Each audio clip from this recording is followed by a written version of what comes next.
Hello, everyone. Thank you for joining our OpenMP webinar. Today we have Ruud with us, who will be available at the end of the presentation to answer all of your questions.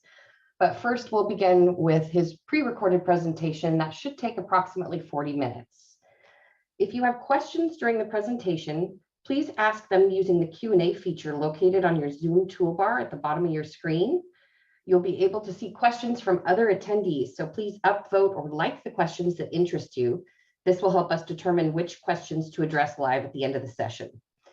Please watch for an email tomorrow with further information and a link to the recorded presentation. Welcome to this OpenMP webinar about tasking.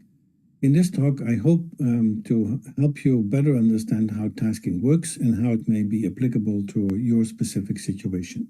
My name is Ruud and my background is in mathematics and physics. Previously, I worked at other companies, including the University of Utrecht, Convex Computer, SGI, and Sun Microsystems. Currently, I work in the Oracle Linux engineering organization, and I've been involved with OpenMP since the introduction. I remember I was at SGI when it came out, and I thought this is really cool. And even as of today, I still think OpenMP is a very cool parallel programming model. I'm passionate about application performance issues in general, but especially when it comes to using OpenMP, I get very interested, and I like to crack any performance problem that crosses my path. Once in a while, I share my experiences through videos like this. Before I go into the details of tasking, there's a couple of things that I wanted to point out. To start with, the openmp.org website, that's really your one-stop place for anything related to OpenMP. You'll find a lot of information there. There's a forum where you can ask your questions, and not only other users participate in that forum, but also members of the language committee. And in general, you get very qualified answers to your questions.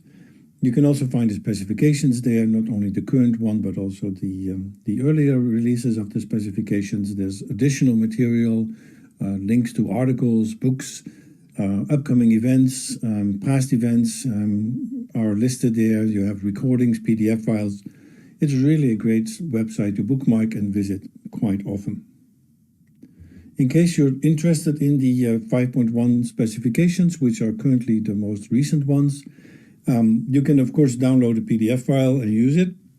But in case you'd like to have a paper version, you can go to Amazon and order the hard copy there. Be aware it's over 700 pages and 1.7 kilos. So check your delivery cost before making that, placing that order. I also want to bring some books under your attention. First of all, this is an older book called Using OpenMP. It covers 2.5, so it's not up to speed on the standard, but it's a good way to get started. It's a very gentle introduction into OpenMP and also has additional information on parallel computing. So when you're completely new to parallel computing, this still may not be a bad starting point. If you have a little more experience in parallel computing, I can highly recommend the OpenMP Common Core. It really gets you started with OpenMP as quickly as possible, and I think it's an excellent book for people new to OpenMP. The third book is Using OpenMP, the Next Step. That covers the whole language, but it has a focus on some of the advanced features. SIMD, NUMA controls, accelerators, and tasking. Actually, quite a bit of what I'm going to cover today you can also find in this book, and then discussed in a lot more detail than I today have time for. The last book I want to bring under your attention is called High Performance Parallel Runtimes. It's a pretty new book. It's out for a couple of months only, and it's really interesting because it goes under the hood. It explains to you what's happening as you run your OpenMP program, and I think it can help understand behavior better and also maybe understand some of the problems you might have seen. Again, I can definitely recommend that book as well. So let's start about tasking. Why are tasks needed in the first place? The time before tasking, which I call BT, was characterized by, as far as OpenMP goes, by a very rigid attitude. The compiler had to know everything, and in advance, right before execution. For example, it had to know if you had a parallel loop, it had to know how long the loop was at runtime when it started executing the loop. It had to know how many parallel sections you were going to have. All these kind of things had to be known. The problem is that for certain dynamic problems, that is not known. For example, if you go through a linked list, you're traversing that list until you hit the null pointer, searching for something maybe, then there is no predetermined end of that. You go through the list until you hit the null pointer. So that's not so easy. Same for some divide and conquer algorithms, recursions, and other less regular problems. Even if there was a solution, it was ugly. That was kind of the best case. There was a solution, but it was not pretty at all. And then luckily tasking came to the rescue. And in this talk, I want to paint a broad picture of tasks. I want to explain what the tasks are about, how to use them, and what they can do for you. And hopefully after this talk, you'll have a better understanding whether tasks could help you implement the parallelism in your program. I will not go into formal terminology definitions. That's why the specifications are there. You can find the formal definitions in the specifications. I will cover on the practical side. Talking about specifications, I thought it was just interesting to see how tasking has evolved. Tasking was introduced in OpenMP 3.0, which came out in May of 2008, and I count about a little over 4 pages that deal with tasking, other than definitions, rules about scoping, etc. So purely the description of the tasking features is a little over 4 pages. Now fast forward to 5.1, which came out in November of 2020, and what I found there is over 22 pages about tasking with all the features. So it has grown tremendously in terms of supporting parallel programming, and definitely I think it has come a long way to be very, very useful. So let's start talking about tasking in more detail. What is a task? Well, my simple definition is a task is a chunk of independent work. Could be anything. As long as you know that different tasks can be executed in any order, simultaneously, in a different order, as long as the order of execution doesn't matter, you have your tasks. So that's the guarantee that you need to give to the runtime systems. When you declare something to be a task, you implicitly guarantee to the runtime system that different tasks can be executed simultaneously. And you do that by using the Fragment OMP task, and similar in Fortran, by the way. So you have your block of code, and that's going to be your task. And you can have multiple of those tasks, and they'll be executed in parallel.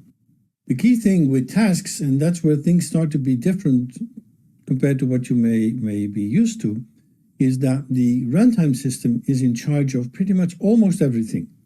For example, it decides on the scheduling of the tasks, and at certain points, both implied and explicit, tasks are guaranteed to be completed. And that's I'll have to repeat that, and it'll come back throughout this talk. Tasks are not necessarily executed when you see them in your code. They are guaranteed to be completed at certain points in your program, and I'll get back to that. But one source of confusion is that when you see a task, it does not necessarily mean that it's exactly executed at that point. And I know that sounds fairly vague, and I'll get very specific as I go through the examples. But you have that control. You can add that yourself, or there are implied, as they call task synchronization points, where you know tasks will have completed by the time you complete that point. So looking at the division of labor, this is what you need to do. You need to identify independent portions of work, the tasks. And you use the Pragma OMP task, or again similar in Fortran, to identify that to the compiler and the runtime system. You're going to say, this is a task, and please handle it the way you should. And that's exactly what the runtime system is going to do. It will create the tasks, it will put them onto a queue, threads will start checking the queue, and when they encounter the task, they'll start executing. Or maybe not, maybe they will wait. This is that whole thing with the task synchronization point. It's really up to the runtime system when the task is executed and by whom, by which thread. So execution of a task can either be immediate or may be delayed or deferred. And task synchronization is used to enforce task completion. And let's look into that in a little more detail now. So again, you have the pragma OMP task to define a task, and then you have task synchronization points. At these points, you know that the tasks will be completed. And one example is the barrier. Could be an implied barrier, for example, at the end of a parallel region, or it could be an explicit pragma OMP barrier. There's a thing called task wait, where you wait for all pending tasks to be completed, or a task group, which goes deeper. Task wait goes one level of execution only of tasks. Task group will sort of deplete the entire queue of pending tasks to be completed. So there's an important difference there.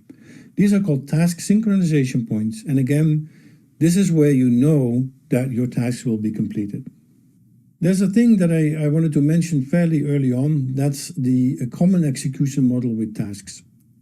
You don't have to do it that way, but it turns out in many cases that's some sort of a, I wouldn't say natural way, but that's a common way of doing it. And the reason I say that is the first time you see this is like, what's going on here?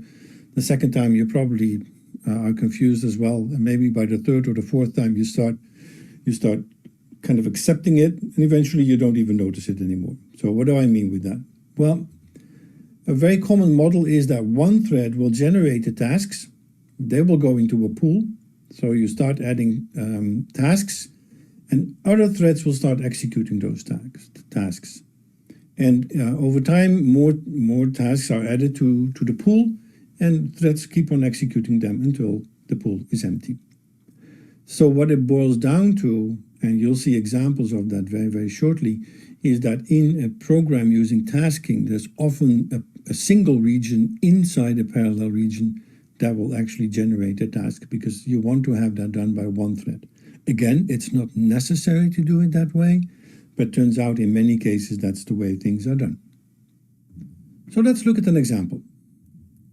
And today's challenge or task is to write a program that prints either a race car or a car race. And I want you to maximize the parallelism in that. So let's get started. We start with a very simple sequential program. It has 3 printf statements printing a race car. And what will this program print? Well, that's very obvious. We compile with GCC, we run it, and it will print a race car. That's absolutely a no-brainer. But the challenge was about getting parallelism in here. So let's start by creating a parallel region. So I have a parallel region with the 3 printf statements. The question is, what will this program print using 2 threads? Well, I compile with -f OpenMP to enable the recognition of the pragmas. I set the OpenMP threads to 2, and I run the program. And now I see a race car and a race car repeated. So clearly what happens, both threads execute those print statements. But what I should be aware of is I could see different combinations, because the various print statements across the threads could be interleaved. Within one thread, it's a sequential order, but across the threads, they could be interleaved. So these are possible outcomes as well that you may see when you try this little test program. Okay, that was the first step towards our parallel algorithm, so it didn't do what we wanted to do. So let's continue. The next step is to have a single region. Well, that's kind of, it seems like a very silly move, because now, although the program is parallel, it's in a way sequential again. So of course, when you run this on 2 threads, you'll still see a race car. But this is a step towards the tasking model, because this is the version that implements the tasking. I want to have 2 tasks. One task will print race and the other one will print car, because they are independent. They follow the guidelines. I do have 2 independent pieces of work, only a print statement in this case, but again, the idea is the same. I have 2 independent tasks. I start with A, and then I have the 2 tasks, and then I end my single region and my parallel region. So what will happen here? Let me go through this fairly carefully. We'll start the parallel region, then one thread will execute the single region, and it will start generating those tasks. That one thread will first print A, so we got that one. Then it will have 2 tasks that will be generated, but again, not necessarily executed, because they're executed in the task synchronization point. which happens to be a barrier in this case, an implied barrier. So when the single region ends, it ends with a barrier, there's an implied barrier, the task will be executed, and I'm done. So when we try this, that's exactly what we see. And we also see that sometimes the first task is executed first, and sometimes the second task is executed first. So this is working as advertised. This is a working version of that solves the assignment. Okay. So that went well and pretty quickly. So here's another and final task to do. Have that sentence end with "it's fun to watch." So we should see a car race is fun to watch or a race car is fun to watch. And I couldn't resist, as usual with these kind of assignments, to add a useless hint. Of course, we need to use a print statement. So that's what we'll do. We'll add a print statement after the two tasks. So we have A, and then we print race or car race, depending on who wins. And then we have "it's fun to watch." So that seems pretty easy. So let's try it. Well, that doesn't really look like the way we thought it would work out, because it always starts with A, we know that, but then we see "it's fun to watch" first, and then followed by race car or car race. Well, that's not what we wanted. What's going on here? Well, we should remember tasks are executed at a task synchronization point, and not necessarily where you see them. So where we see them in the code, it's not said that they executed there. I actually already said that earlier. So we have these two tasks, and we have the print statement in red. But let's look at that in a little more detail. The single thread will print A, then it will generate the tasks, but not execute them unless they are undeferred. So it will generate the tasks, then it will hit the red colored printf statement, "it's fun to watch." And then in the implied barrier at the end of the single region, which is a task synchronization point, these two tasks will be executed. So that's why we always see A is fun to watch and then car race or race car. So this is not a correct program. What to do? Well, luckily we have a way to enforce task completion, and that's the task wait. And since we only have a single level of tasks here, the task wait is sufficient. We don't need a task group. So the red pragma shown here will force those two tasks to be completed before we have the printf "it's fun to watch." So this will actually do the magic, because we now have the task synchronization point, and that means the task will be printed, and then we'll have the last part. So if you want to try it, you'll see that this works. So we got it all working.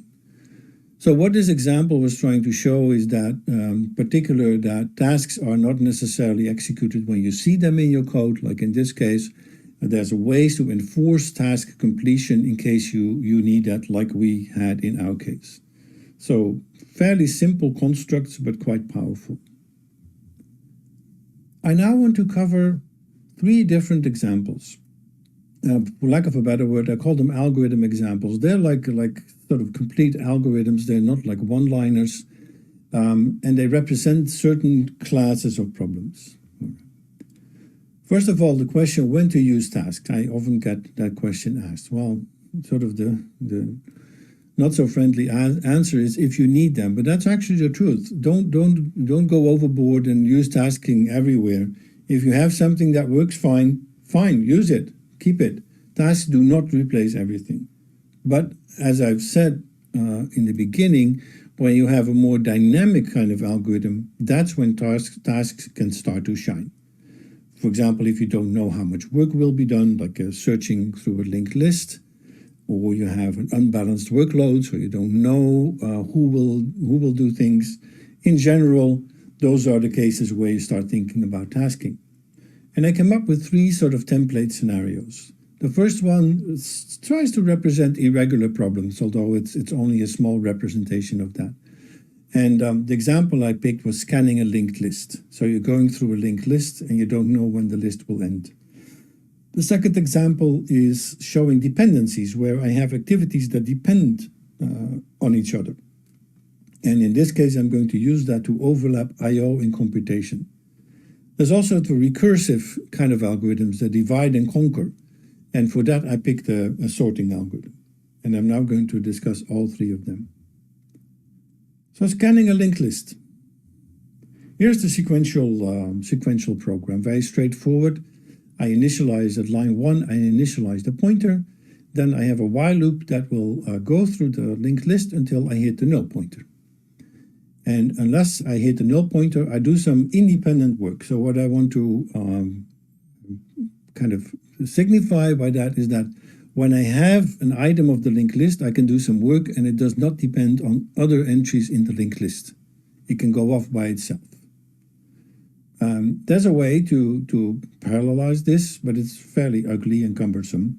You could pass through the linked list first, count how many elements there are, build up an array, and then convert a while loop to a for loop. Again, ugly at best. Tasking provides a much more natural solution for that. So here's the problem that we have.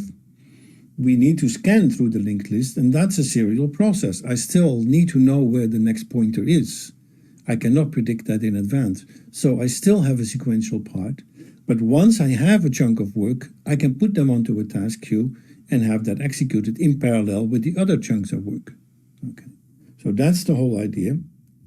I'm going to make the execution of my function do independent work a task. That's going to be my task. I use the single construct to have a single thread generate those tasks, and then the other threads can execute them. So that's the main idea, and this is what the code looks like. So let's try to get some structure into this and a little bit of color coding. So in the heart of this algorithm, in the while loop, I declare the call to do independent work to be a task.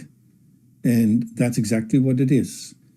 And this is embedded in the single and parallel construct. So that's a little bit, again, maybe still awkward. Not to me anymore, but it takes some brain deformation to no longer realize this is some sort of crafted. So what happens, all threads will start executing the parallel region. One will execute the single. The other ones will wait at the end of the single region. Okay, so one thread will start executing that while loop, but there is the task construct. So that thread will start generating the tasks. Those tasks will be put onto the queue, and the other threads waiting at the end of the single region, they're waiting in the implied barrier, will start executing them. So that's how I get my parallelism. And this works. This works as advertised in the book. It's explained in more detail, but that's how it works. There's a little bit of fine-tuning here. I never liked, barriers are potentially expensive. So instead of having two back-to-back barriers, I removed the one at the end of the single region with a no wait. And now there's an implied barrier at the end of the parallel region. And that means that that's where the task will start executing. So they'll start at the end of the parallel region. That's where they'll start executing. Again, a little bit of performance benefit. The second example is about overlapping I/O and computation. That's a fairly common problem. What you can easily have is that your compute part, your processing part, has to wait for data to arrive from disk or for whatever, because that tends to be a lot slower than the computational part. Now, in case you have a scenario where you read the data in chunks, I have a solution where tasking may help. And the main idea is to overlap I/O and computations. That will keep the processing side more busy. It depends on how long the I/O takes and how long the computational part takes, whether you can get full overlap or partial overlap, but it will certainly help improve the performance. And this can be implemented in a very elegant way using task dependencies. And I think that's a great example of how you can use task dependencies. So here's the idea. We start by reading the first chunk of data. Then when we have that read, we start reading the next chunk of data. But while we read the next chunk of data, we start processing the first chunk. So we overlap the computation. We have all the data read. That's the assumption. We start reading the next chunk. And in this way, we'll start filling the pipeline. And we have overlapping activities where we read a new chunk while we process the previous one. And then we finish with the last processing part. So this'll work, and Of course, the two phases may not take the same time. In any case, it will reduce the total time. And we will have two tasks, and we control through a dependence, we control that the processing part does not start until the reading has finished. And you could have a third phase to do post-processing, but that doesn't really add any value to this example. So I'll leave it at reading and processing. Okay. So we're setting up dependencies between the two tasks. There's a depend clause for that on the task directive. And you have different dependence types, and I'm going to use the in and out. And with that, I can express that the computation depends on the I/O. So let's look at the code to see how that works. This is the sequential version. The sequential version has a loop, and you read a chunk of data, and you would compute the results for that piece of data, and you do that for all the chunks you have to read. So that's what you would do in sequential mode. Now let's start looking at how we would use tasks here. I already said those two operations are perfect to define to be a task, and that's what I do. And so I have two Pragma OMP tasks. I have some more clauses there. I'll get back to that in a second. But these are my two tasks. One does the reading and one does the processing. I use the in-out dependence to specify the dependence. What I'm going to do here is I'm going to say that status read of I is the output value. And for the second task, that's an input. And what that means is that the input will wait for the output to become available. So what I achieve here is that compute results will wait for read input to have finished. So this is my dependence. On top of that, I couldn't resist to show you another feature with tasking, that's a priority. You can indicate relative priorities. So what I'm doing here is I'm giving a higher priority to the read input phase because I can't do anything unless I've read my data. So I'm indicating here that reading has a higher priority than computation in terms of tasks. Of course, the runtime system doesn't know what is happening there, but it does know what the tasks are. So it can schedule the I/O tasks at a higher priority than the computational ones. So that's what I'm doing, and that's how you can assign priorities. Quite a nice, neat, powerful mechanism. And then, as you've seen before, this is all embedded in the parallel single construct, including the no wait. So what we know is all these tasks will actually be executed at the barrier that's associated with the end of the parallel region at line 16. So that's how this will happen, like before. And this works, again, as advertised. The third example I want to show is a sorting algorithm, and I selected a Quicksort algorithm. Pretty commonly used, and it uses a divide and conquer strategy, and that makes it very nice to be used with tasking. So here's the sequential algorithm. In the array that you want to sort, you select a pivot element, and there are different strategies. My example will pick the midpoint in that array. And I'm going to reorder the elements in the array such that all elements to the left of the pivot are smaller, and by definition the ones to the right are equal or larger. And that will give me a sort of separation in the array because I have elements to the left and the right of the pivot, and I repeat the process because I know that the pivot is already in the right place. So from that point on, I have a left side and a right side that are independent, and in a recursive way I can go and do that again and again.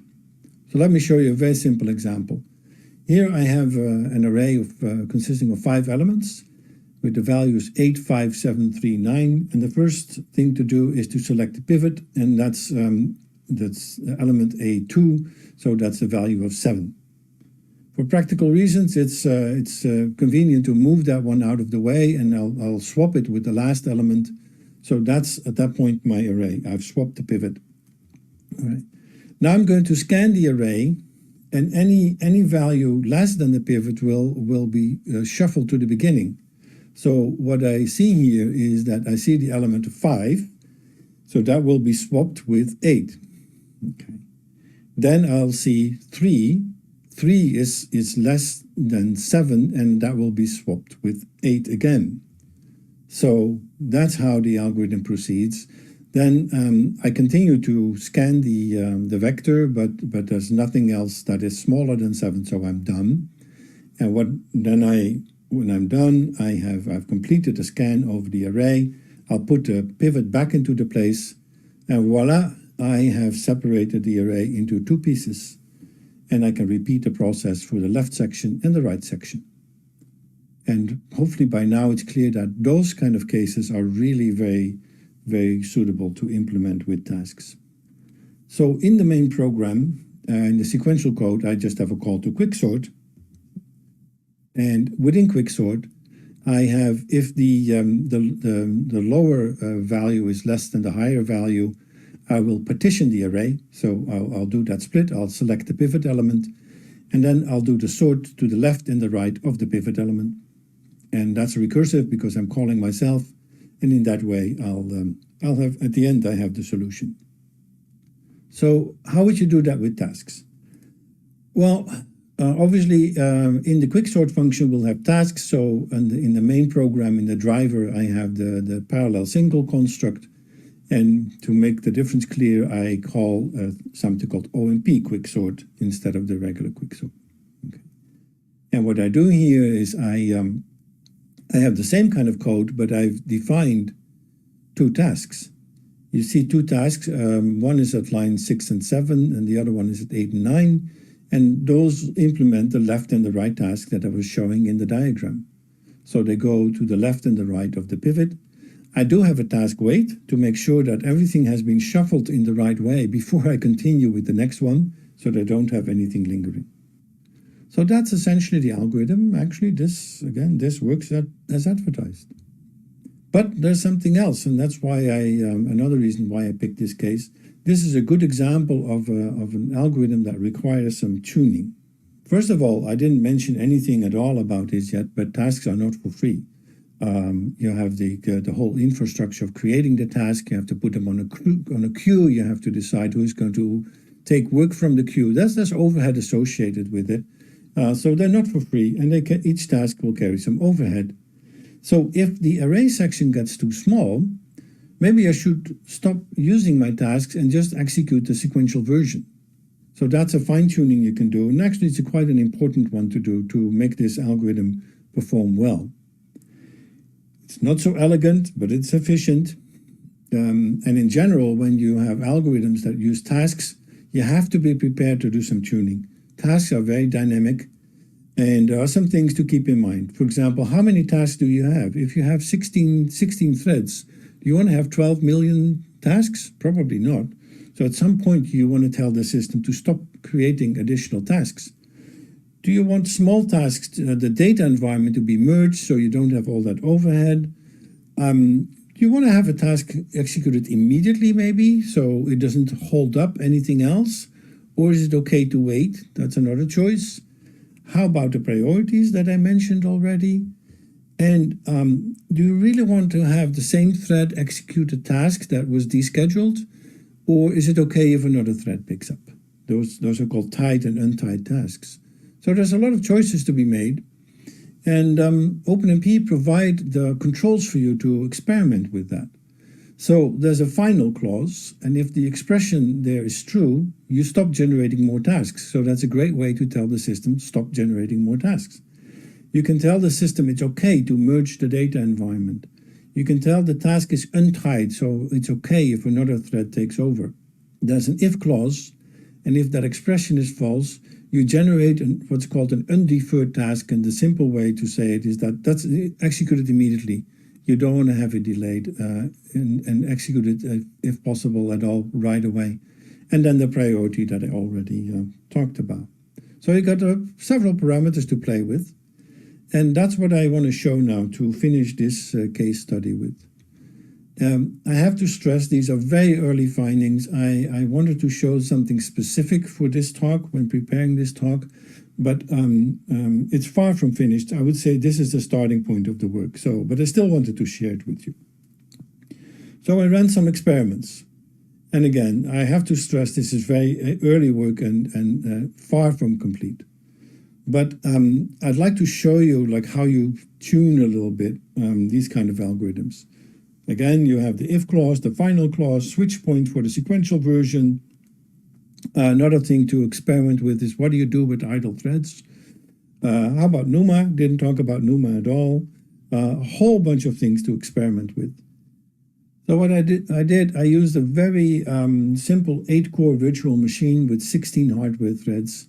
Those are 8 Skylake cores, and each Skylake core has two hardware threads. And I sorted 40 million 64-bit integers, so altogether 320 megabyte of data. I have to stress that an 8-core virtual machine is not exactly a really fine parallel machine. It's okay, but especially a virtual machine may depend from run to run on what you get. It's not the best vehicle to do performance experiments. Despite that, I think you'll find the results to be quite surprising. What I wanted to show here is that I had to set some parameters. So I used the final clause and I set the cutoff at 4,000 elements. That means that if the array section is below 4,000, then I stop generating tasks because I get too many. I also had a switch point to go to the sequential version. That's at 400. So if the array is 400 elements long, don't generate more tasks. Just call the sequential version. This requires some experimentation. And bisection is your friend here. It's usually upfront, not clear what to take. So you start playing with some values, and bisection usually pretty quickly gets you to your final answer. But be aware, you're searching in a multi-dimensional space. So be aware, you could spend some time on this, but it's very rewarding, I can tell you. And here's what I saw. Again, I'm using 8 cores, 16 threads. So when I look at the performance, first of all, it's nice to see that going to the second thread, I even get a boost. But before I get into that, let me explain you what you're looking at. What we're seeing here is I have two charts, 2 graphs in one chart. As a function of the number of threads, the bar chart shows the execution time, and the dotted line is the parallel speed up relative to the single thread performance. So what we see, we get a reasonable scalability. It's not great scalability, but I still, at the end of the day, I get a 5.5 speed up on using 8 cores. I don't think that's bad at all. Keep in mind, this is also a virtual machine, which may carry some additional overhead. So I thought the results are quite encouraging, and certainly there's room for additional work. But what you see is, the surprising thing is that using the second thread on the core definitely helps in this case. The last thing I want to show about this case study is the dynamic behavior. In this profiling tool, I'm showing what's called a timeline. Time is from left to right, and the threads each have their own horizontal bar. The top line, the green one, is the operating system state, and green means good news. So at the operating system level, everything is fine. And this is what I saw using 16 threads. So each thread has its own horizontal line. And this actually generates lots of questions. Like one thing you see, there's a lot of gaps. There's not much happening. Why is that? But overall, you can hopefully see the very dynamic nature of these kind of algorithms. And to zoom in a little bit, I did some color coding. I color code the sequential version that's executed blue, and the red one is the task wait. And you see all these red spikes where the task wait will take time. So there's probably a room for improvement here. That's my guess. This was on 16 threads. So as I mentioned before showing these results, this is early work, but I didn't want to withhold it from you. But this is far from finished. This story is to be continued. There are many things I didn't talk about, and let me just give you some. I've been focusing on the functionality. How can you use tasks? What are they good for? How do they work? But I didn't even get to cover all the features. So, for example, I didn't talk about task loop, where you have a loop that uses tasks to execute, task reduction, task yield. None of that has been mentioned, and there are several other things that I did not mention at all. I completely skipped the data scoping, for example, which is important, and actually the data scoping is covered in the next step book, for example. They're all useful, so my advice is to check for more information, find more in the literature, and hopefully this talk will help you to actually find your way quicker and easier. To also maybe help you are a couple of other things that I want to mention. First of all, at SE21 coming up in November, there's a full day tutorial on tasking. I will not be involved with that, but I can definitely recommend it. I think it's on November 14, and the title is Mastering Tasking with OpenMP. There's some other tutorials, OpenMP tutorials at SE21, including one for the beginners on the OpenMP Common Core. Advanced OpenMP were about features and performance. I'll be giving a performance talk there. There's also one dedicated to using your GPU with OpenMP. And please check out the SE21 tutorial schedule for the details. Another thing I want to bring under your attention, because I'm not sure how well known this is, there's a really good set of example codes, and you can just download them in source format. And they've just been updated for the 5.1 specs. So the group working on that did a really fantastic job with that. So please go to openmp.org and find out more and download those examples. Last, I mentioned it already. I want to mention the book, The Next Step, because that has a full chapter on tasking and other topics. And although it covers 4.5, I think it will help you give enough background to go and tackle 5.1. The 5.1 specifications are very extensive. It's all useful, but it can be quite overwhelming. And I think if you master 4.5 first, the jump to 5.1 may be a little bit easier. Well, that was it as far as I'm concerned. Thank you for your time. As always, stay tuned. And if somebody comes to you and says OpenMP does not scale, please correct that person and say bad OpenMP does not scale. All right, what a great presentation. Thank you to those of you who have submitted questions. If you still have questions, please use your Q&A feature on the toolbar to ask them. And now I would like to introduce Ruud van der Paa. Ruud? Yep. Thank you. I hope you can all hear me and see me, although that may not be the best thing to do. Yeah, well, again, thank you all for your time. We got some questions in the Q&A. I try to answer them. I saw Mats as well helping out with answers. There's so you can check that all but one I think have been dealt with at this point. Let me do a quick check to make sure. Yeah, I think so. I only see one open question. That's an area that I'm not very familiar with. That's a combination of OpenMP and MPI. I will not share with you. No, I shouldn't say anything. I focus on OpenMP. I do know there are issues when you start combining it. The question here is whether tasking can help. You should always consider it, but it's not necessarily said that that's going to save you. There may be some deeper underlying reason why Julio does not get the performance that he's expecting. And Mats has a suggestion like, are you sure that you have threads left to execute your OpenMP part? It sounds so obvious, but it's easy to forget that when MPI tasks are taking all of your machine, then there's no room for the OpenMP thread. So like I said, I'm not sure, I don't know enough in this case whether tasking will solve the problem. Actually, I doubt it. I suspect the problem is at a higher level, that somewhere the interaction with MPI and OpenMP is not okay. In any case, within one MPI rank, you can use OpenMP. You can use all the tasking, of course, within that one MPI process. That just works.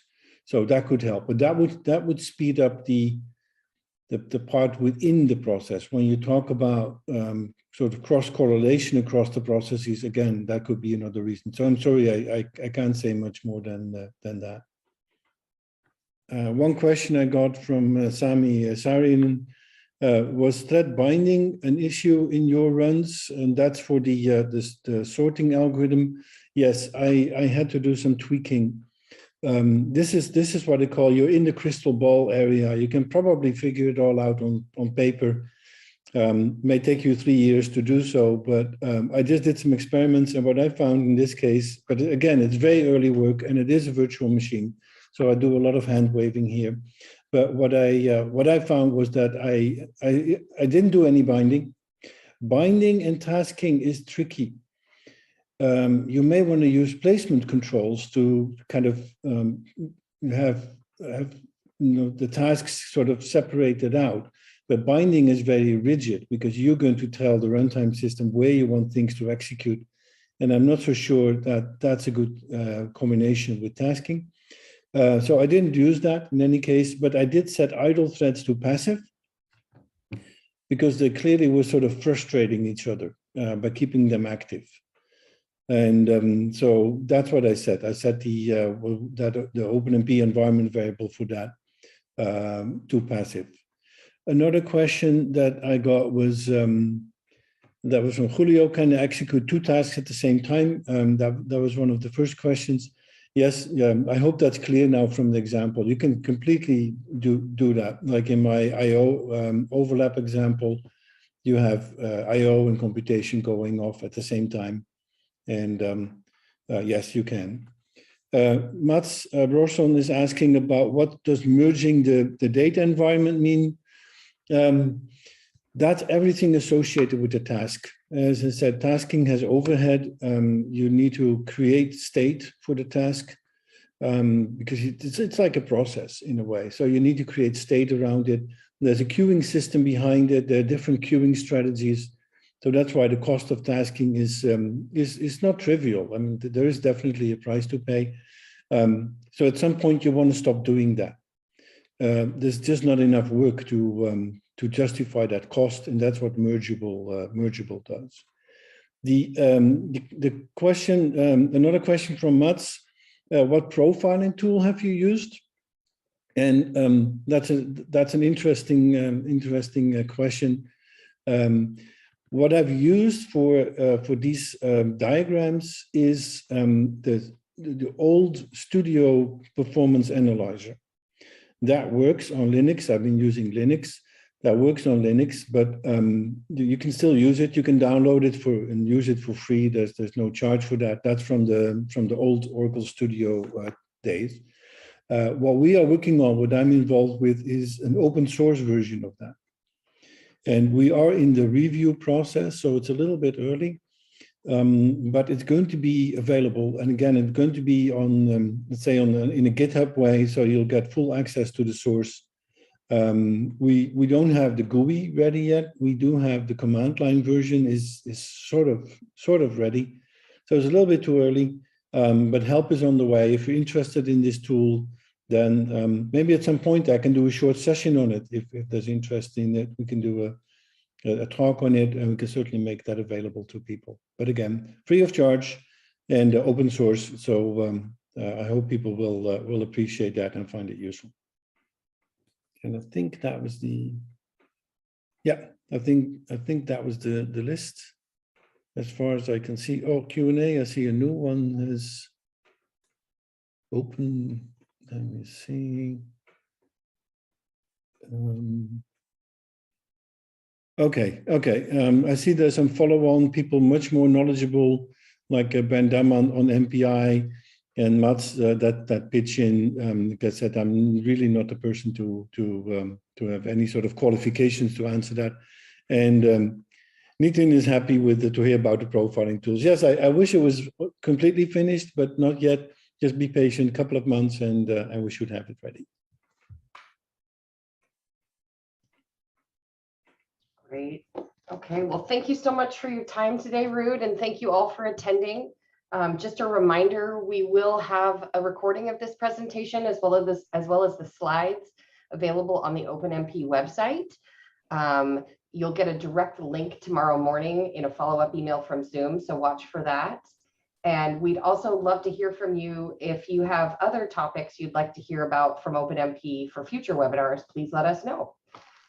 Thank you, Ruud, and thank you, everyone. We'll see you at the next one. Thank you very much for your time and your patience. Thank you.